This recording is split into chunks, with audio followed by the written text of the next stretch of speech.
కేవలం తాగుడు మీద వచ్చే ఆదాయంతో తెలంగాణ నడిపించిర్రు కనుకనే మిమ్మల్ని ప్రజలు దూరం పెట్టిర్రు. రైతులను మోసం చేసిర్రు, ముదిరాజులను మోసం చేసిర్రు, మన మత్స్యకారులను మోసం చేసిర్రు, రజకులను మోసం చేసిర్రు, దళితులను మోసం చేసిర్రు, బీసీలను మోసం చేసిర్రు, అగ్రవారులను ఓసీలను మోసం చేశారు. అందరినీ మోసం చేసి మీ కుటుంబం మాత్రం ఫామ్ హౌస్లో వేల కోట్ల రూపాయలు సంపాదించుకున్నది. కనుకనే మీ పార్టీని పక్కకు పంపిర్రు, ఫామ్ హౌస్లో కూర్చుండబెట్టిర్రు. కేంద్ర ప్రభుత్వం ఇవ్వకుండానే మీరు ఈ 10 ఏళ్ళు పాలించారా? మొత్తం 10 ఏళ్ళల్లో మీరందరూ కలిసి రాష్ట్రాన్ని లక్షల కోట్ల అప్పుల పాలు చేసిర్రు. మీరు ఈ రాష్ట్ర ప్రభుత్వం ఏ విధంగా నడిపించిర్రు? కేవలం తాగుబోతులు తెలంగాణ చేసిర్రు. లిక్కర్ మీద కేవలం ఆదాయం, బ్రాండీ మీద, వీరి మీద ఆదాయంతో మాత్రమే మీరు తెలంగాణ రాష్ట్రాన్ని నడిపించిర్రు. మీకు ఇతరాతర మార్గాలు మీరు అన్వేషించలేదు. తెలంగాణకు రాబడి ఎట్లా పెంచుకునే అనే ఒక ఆలోచన మీకు లేదు. మీకు డెవలప్మెంట్ ఎట్లా చేయాలనే కృషి లేదు. ఆ చిత్తశుద్ధి మీకు లేదు. మీకు టూరిజం ఎట్లా అభివృద్ధి చేయాలన్నా లేదు. ఒక టెంపుల్స్ని ఎట్లా అభివృద్ధి చేయాలా, దాని మీద డెవలప్మెంట్ ఎట్లా చేయాలి, రాబడి ఎట్లా పెంచుకోవాలి, ఆ చిత్తశుద్ధి మీకు లేదు. కేవలం లిక్కర్ మీద మీ సాక్షాత్తు మీ సోదరి గారు ఢిల్లీ లిక్కర్ స్కామ్ తెచ్చుకొని దేశ పరువు తీసింది, తెలంగాణ పరువు తీసింది. మీకు ఆ మాట్లాడే అసలు చిత్తశుద్ధి ఉందా? మీకు మాట్లాడిన నైతికత మీకుందా? అసలు కేంద్ర ప్రభుత్వం మీద గౌరవ మాజీ మంత్రి కేటీఆర్ గారికి నేను సూటిగా ప్రశ్నిస్తూ ఉన్నా. మీరు కేంద్ర ప్రభుత్వం ఏమి ఇయ్యలేదు అంటారు కదా, కేంద్ర ప్రభుత్వం ఏమి ఇచ్చిందో నరేంద్ర మోదీ గారు మన తెలంగాణ యువత అంతా కూడా నిరుద్యోగులుగా తయారయ్యారు. కేసీఆర్ గారి పాలనలో ఒక ఉద్యోగం కూడా రాలే.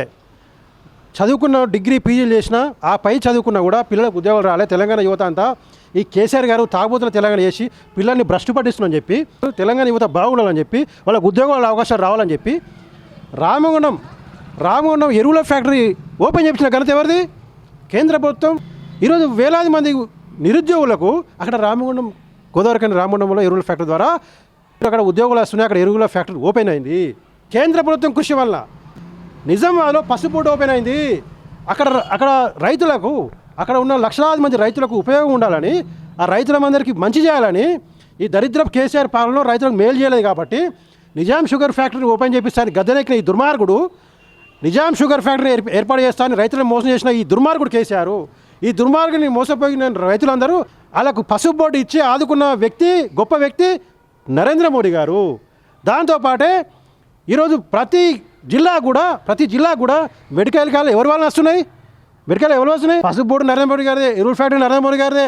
ఈ హైవేలన్నీ కూడా మొత్తం టోటల్ తెలంగాణ నుంచి వివిధ రాజధానులకు, వివిధ ఆర్థిక రాజధాని ముంబైకి కానీ, ఇటు బెంగళూరుకు హైవే కానీ, బెంగళూరు నుంచి హైదరాబాద్ కానీ, హైదరాబాద్ నుంచి అమరావతికి కానీ, హైదరాబాద్ నుంచి నాగ్పూర్కి కానీ, ఇట్లా దేశ రాజధానికి హైదరాబాద్ నుంచి కూడా ఈ హైవేలన్నీ, 4 వేలన్నీ, ఈ 6 వే 8 వే రోడ్లన్నీ కూడా 10 కోట్ల రూపాయలు వెచ్చించి ఈరోజు అభివృద్ధి చేస్తుంది.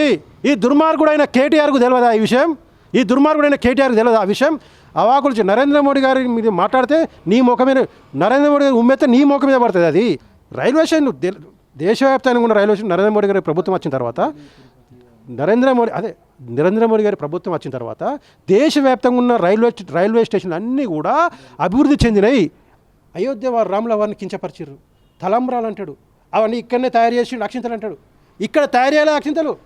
అయోధ్య నుంచి అక్షింతలు అక్కడ పండితులు, అక్కడ వేద పండితులు, అక్కడ అయ్యవార్లు పూజించి దానికి మంత్రోచన చేసిన తర్వాత ఆ అక్షింతల్ని ఇక్కడికి వస్తాయి. ఇక్కడ వచ్చిన తర్వాత ఇక్కడ మళ్ళీ కలిపి అవి ఇంటింటికి పంచడానికి ఇక్కడ సంఘ కార్యకర్తలు కానీ, హిందుత్వవాదులు కానీ, అన్ని పార్టీలో ఉన్న హిందుత్వవాదులు కానీ ఇక్కడ ఇంటింటికి అక్షింతలు పంచిర్రు. అవి తలంబ్రాలు కాదు. నీకు తలంబ్రాలకు అక్షింతలకు తేడా తెలియదు. నీకు తొండకు ఊసరే తేడా తెలియదు. నీకేం తెలుసు? నీకు ఒక్కటే తెలుసు. నీకు ఏ విధంగా అధికారం రావాలి, ఏ విధంగా ఒక వర్గం ఓట్ల కోసం కకృతి పడాలి, ఒక వర్గాన్ని ఎట్లా మనం మెప్పు పొందాలి, లేకపోతే టోపీ పెట్టుకొని పోయి హలాల్ ఫుడ్ ఎట్లా తినాలి, వాళ్ళ ఓట్ల మీద ఎట్లా రాబట్టుకోవాలి తప్ప చిత్తశుద్ధి తప్ప నీకు హిందువుల పట్ల చిత్తశుద్ధి లేదు. నువ్వు హిందూ దేవాలయం కించపరుస్తావు. మీ అయ్యా హిందూ దేవాలయం కించపరచాడు. మీరు ఇంతవరకు అయోధ్య పోలే, మీరు ఇంతవరకు కుంభమేళ పోలే. మొన్న కోట్లాది మంది హిందువులందరూ కూడా 65 కోట్ల మంది హిందువులు కూడా ఉత్తరప్రదేశ్ కుంభమేళలో పుణ్యస్థలాలు ఆచరిస్తే మీ కుటుంబం ఇంతవరకు కుంభమేళ పోలే, మీ కుటుంబం అయోధ్య పోలే. ఎంతసేపు మీ కుటుంబం వేసేది బిజిగిరీశ్వరి దర్గా మాత్రం పోతుంది. బిజిగిరీశ్వరి దర్గా మాత్రం పోయి టోపీ పెట్టుకొని చాదర కప్పుతుంది. మరి మీ కుటుంబం ఫామ్ హౌస్లో మాత్రం పుణ్యస్థలం ఏది ఒక బాగుందట అన్న క్షుద్ర పూజలు చేస్తారు. మీ అయ్య మాత్రం క్షుద్ర పూజలు చేస్తారు, నరబలు ఇస్తారు. మీ అయ్య మాత్రం ఇది మాత్రం చేస్తారు. ఇవాళ కేటీఆర్ గారు అనూహ్యంగా యూటర్న్ నిన్న చేసిన తప్పుని ఆ, తప్పు జరగలేదని చూపించుకునేందుకు నిన్న చెన్నైకి పోయి సౌత్ ఇండియా టీంతోని ఒక ఎక్స్ టీం, ఒక దొంగల టీం, ఒక దొంగల ముఠాతోని కలిసి ఇవాళ ముంగటికి పోయే ప్రయత్నం చేస్తుంది. దాన్ని కప్పుపుచ్చేందుకు ఇవాళ మీరు ఏం మాట్లాడుతున్నారండి? దాన్ని సైడ్ లైన్ చేసేందుకు ఇవాళ బండి సంజయ్ గారు ఏం చేసిందని చెప్పి అడుగుతున్నారు 11 ఏళ్ళ నుంచి వెళ్ళి. మీకు కనిపిస్తలేదా 11 ఏళ్ళ నుంచి అంటే ఇవాళ కరీంనగర్ నుంచి వెళ్ళి వరంగల్ పోయే రహదారి అది ఎంత ఖర్చుతో కూడుకున్న పని, ఇవాళ ఎంత ఫాస్ట్గా వర్క్ స్టార్ట్ అయింది. మరియు ఇవాళ తిరువటపల్లి ఇవాళ ఆ ఫ్లైఓవర్ చేయకపోతే ఎంత ఇబ్బంది అవుతుందో ప్రతి ఒక్కరూ అనుభవించిండ్రు. ఎంతమంది యాక్సిడెంట్లతో ఎంత ఇబ్బంది పడ్డారో అంబులెన్స్లలో వచ్చి ఆ దగ్గర దాకా వచ్చి కరీంనగర్ చేరుకుంటాం ఇక అన్న చేరుకునే ప్రాంతంలో ఆ రోడ్డు ఏదైతే గేట్ పడుతుందో రైల్వే గేటు దాంతో చాలామంది చనిపోవడం జరిగింది. దాన్ని దృష్టిలో పెట్టుకొని అప్పుడు ఉన్న గవర్నమెంట్ ఫస్ట్ టెన్యూర్లో మేము సంజన్న అడిగినప్పుడు మీరు ఎట్లాంటి యాక్షన్ తీసుకోలేదు దాని గురించి.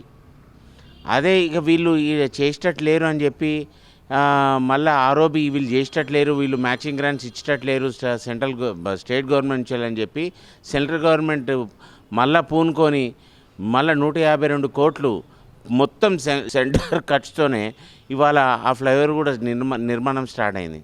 మరి ఇట్లాంటి ఎన్నో అభివృద్ధి పనులు తీసుకురావడం జరిగింది. ఇవాళ విశ్వకర్మతోని ప్రతి ఒక్కరి ఇంటింటికి ఇవాళ మోడీ గారు ఫోటో పెట్టుకునే పరిస్థితి వస్తుంది. ఇవాళ ఆయుష్మాన్ భారత్ అనేది మీరు తెలంగాణలో మీరు ఉన్న టెన్యూర్లో మీరు ఇంప్లిమెంట్ చేయలేదు. ఆయుష్మాన్ భారత్ ఇట్లా అయ్యేది ఉంటే ప్రతి ఒక్కరికి కూడా ఒక ఫెసిలిటేషన్, మెడికల్ ఫెసిలిటేషన్ అనేది డైరెక్ట్గా అందుబాటులో ఉంటుండే. అట్లాంటివి మీరు ఎట్లాంటివి కూడా సెంట్రల్ గవర్నమెంట్ పెట్టినవి మీరు ఇక్కడ ఇంప్లిమెంట్ చేయకుండా ఇవాళ ఒక కొత్త నాటకంకి తెరదీస్తుండ్రు. ఒక దొంగల దొంగలతో కలిసి ఇవాళ మీరు అడిగే ప్రశ్న ఏముందండి? ఏం చేసింది బీజేపీ, ఏం చేసిందని అడుగుతారా? ఇవాళ డెవలప్మెంట్ కనిపిస్తలేదండి. మీరు ఇవాళ మొన్న ప్రతి ఒక్కరు గంగాస్నానానికి పోయినరు ప్రయాగ్రాజ్ దాకా. ఒక్కసారి తెలంగాణ టు ప్రయాగ్రాజ్ రోడ్డు ఎట్లయినా మీరు చూడండి, ఎంత బాగైనా రోడ్డు మీద పోతే కూడా ఎవ్వరికి ఇబ్బంది కాకుండా అంత స్ట్రేట్ రోడ్లు, అంత మంచి రోడ్లు కూడా ఇవాళ చూడడం జరుగుతుంది బీజేపీ గవర్నమెంట్లో. ఇవాళ కరీంనగర్ చూసుకుంటే స్మార్ట్ సిటీ లేకపోతే ఇవాళ ఈ స్మార్ట్ సిటీ లేకపోతే మీ టీఆర్ఎస్ వాళ్ళు అందరు ముఖం ఎక్కడ పెట్టుకుంటుండే అని అడుగుతున్నాం. ఇవాళ 1000 కోట్లు ఖర్చు పెట్టింది. దాంట్లో 500 కోట్లు ఫస్ట్ ఇనిషియేటివ్గా మీరేం మ్యాచింగ్ గ్రాంట్స్ ఇవ్వకున్నా కూడా ఫస్ట్ సెంట్రల్ గవర్నమెంట్ అమౌంట్ పంపించింది. వాటితో స్టార్ట్ చేసి మేము ఇక్కడ కొట్లాడినప్పుడు సంజన్న ఆధ్వర్యంలో మేము ఇక్కడ కొట్లాడి మేము మ్యాచింగ్ గ్రాంట్లు ఇస్తలేరు స్మార్ట్ సిటీకి అన్నప్పుడు కొట్లాడినప్పుడు మీరు మ్యాచింగ్ గ్రాంట్ చేసిండ్రు.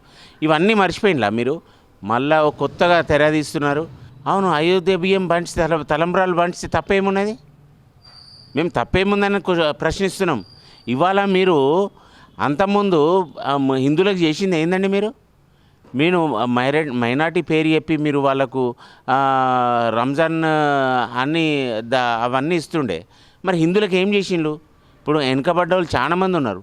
మరి మీరు దసరాకు కానీ ఇంకేదైనా పండుగకు కానీ హిందువులకు ఏదైనా పట్టించుకున్నారా? గరీబోళ్ళకు ఒక్క మినిమంగా ఉప్పో ఏదో ఒకటి ఇవ్వడం జరిగిందా? ఏది ఇవ్వలే. మీరు చీరలని చెప్పిండ్రు, ఫాల్తు చీరలు ఇచ్చిన దసరాకు. అట్లాంటి చీరలు ఇంతవరకు ఆడపడుచులు ఎవ్వరు కట్టుకోలే మీరు ఇచ్చిన చీరలని. ఇవాళ మసీద్ల గురించి మాట్లాడితే తప్పని మీరు అంటున్నారు. ఇవాళ నాగ్పూర్లో జరిగింది ఏందండి? మీరు గ్లోరిఫికేషన్ ఆఫ్ ఔరంగజేబ్ చేసింది మీ ఏదైతే ఉన్నదో గ్లోరిఫికేషన్ ఇన్ని రోజులు జరిగింది. కాంగ్రెస్ కూటమి ఇన్ని రోజులు గ్లోరిఫై చేసింది మొఘల్ ఎంపైర్స్ అందరినీ. అసలు చేసింది ఏంటిది? మొఘల్ ఎంపైర్స్ వాళ్ళు చేసింది ఏంది ఇండియాకు? ఇక్కడ నుంచే లూటీ తీసుకుపోయినారు మొత్తం. అట్లాంటి బందిపోటు దొంగలని ఒక పెద్ద రాజులుగా వాళ్ళొచ్చి ఇక్కడ ఉద్ధరించినట్టు ఇవాళ మాట్లాడడం జరుగుతుంది. ఇవాళ వాళ్ళతోని గ్లోరిఫై ఏమైందని అడుగుతున్నాం. ఇవాళ మీరు కట్టిన దానికి ప్రతి ఒక్క మీరు ఏదైనా ఏ సంస్థ మస్జిద్ కట్టినా కూడా అది ఒక హిందూ దేవాలయం కూలగొట్టే మీరు కట్టిందని చెప్పి కూడా మేము గట్టిగా చెప్తున్నాం. ఎందుకంటే ఇవాళ ప్రతి మస్జిద్ కింద హిందూ దేవాలయం దొరుకుతుంది. మరి దాన్ని ప్రశ్నిస్తే తప్పేమున్నది? మేము కోల్పోయిన దాన్ని మేము ఖచ్చితంగా మళ్ళీ మేము అడిగితే ప్రశ్నిస్తే తప్పేమున్నది?